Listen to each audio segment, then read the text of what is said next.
going to be happening in season 2 that you can talk about? I can talk about a few things. I mean, some of them we kind of said out loud in the finale. Like Steven Weber's character, if you remember in the finale, says, "Leave the zombie problems to me." I mean, essentially, Max Rager has decided it's in their business interest to eliminate all zombies in Seattle. And so one of the things that's going, I mean, suddenly zombies are going to start disappearing, and one of the things that will result in will be Liv and Blaine becoming very strange bedfellows as they're trying to thwart the same problem. It is in neither of their interests for zombies to start disappearing from Seattle. One of the things, I mean, we love the scenes in season 1 where Blaine and Liv could be on screen at the same time, but it was very hard. You know, Liv was in pursuit of Blaine, so to find ways that they could be in the same scene together was tough. This year, I think we've got a pretty valid reason to put them on screen together. And other things, and you kind of got a sense of this, I think, at the end of the finale, is that Clive is not satisfied with the investigation into the meet cute murders. Essentially, the police are happy to attribute everything to Lieutenant Suzuki busted up a drug ring, and it's all in a neat little bow.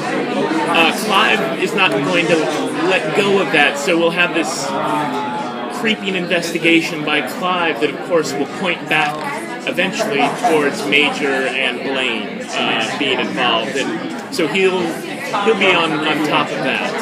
Speaking of Major and Blaine, I mean, they both got the cure. Right. So how are they going to be in season 2? Like, are there going to be effects from? Yes, there will be. That was a very untested cure, and it will have side effects that will come into play in pretty significant ways, and you'll see them. You'll start to see the side effects in episode 1 of season 2, and it won't be the only one. You'll see one of the side effects right away, and then over the course of the season, you'll see more of them. So we do have the one.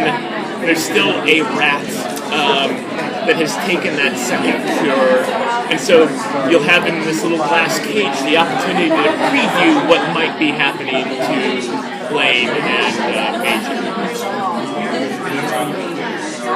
So with the Rabineau, I mean, we obviously got to start figuring things out at this point. I mean, there's been so many things that are circling around him. How good is he going to get? Well, you know, there are a couple of questions that we ask ourselves a lot, and we've had this big discussion. In fact, I wrote this scene and then cut it out because I'll tell you what it was. It's, should Detective Babineau start recognizing that Liv seems to take on these new personalities each week? Like, would that make sense? And I wrote a full scene in which he comments on it, and Liv says, "Yeah, it helps me have these visions by trying to like channel the people." And then I wrote the scene, and then it'll spoil so much comedy of the show because there's such joy in Clive reacting to this that I'm not saying we'll never get there, but I cut it out of the first episode because it's too much fun to me to watch Clive try to figure out what's going on in Liv's head. So maybe we'll get there, but will Clive ever get to there are zombies? I don't know yet, but the evidence is going to start rolling in as he investigates the meet cute thing. There are clues that don't seem to add up.